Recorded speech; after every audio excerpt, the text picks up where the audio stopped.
Good morning. I just came in from gardening, and while I was out there, I was reminded of something that we talked about in Sunday school this week, and I wanted to share it with you. Carol, the Sunday school teacher, pointed out, and she's right, that nowhere in Scripture does it say that when Jesus entered the gates of Jerusalem on the day that we commemorate as Palm Sunday, that palms were used to wave or to lay down on the path in front of him at all, except for in the Gospel of John. There's one mention there. Other than that, it just simply says branches. And so we got to talking about that, and we thought, well, that's really interesting. It's something I hadn't really thought about. Someone else who's traveled the area mentioned that in Jerusalem itself, there really doesn't seem to be a lot of palms. So the word branches is probably more accurate of what they used, but that there are palms in the surrounding area. So that made me really think about Palm Sunday. And we started talking about different names for Palm Sunday.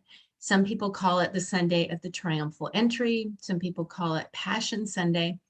But an even older name was Branch Sunday, which is actually more faithful to the scriptural story. And in Germany and France, it was called Willow Sunday because I suppose they probably used willow branches. So I thought that was really interesting. Now, here in the 21st century, we use palms all the time because they're easy to get. I don't know of a single church that I know of, I'm sure there must be some, that don't use palms on Palm Sunday in some fashion or another. And the reason that we use palms today is because palms are a symbol of victory. And we know that Christ was victorious over death. We use palms today because it's also a symbol of peace. And we know that Christ was the Prince of Peace. And we use palms today because they are also a symbol of triumph. And of course, that's where we get the word, the triumphal entry.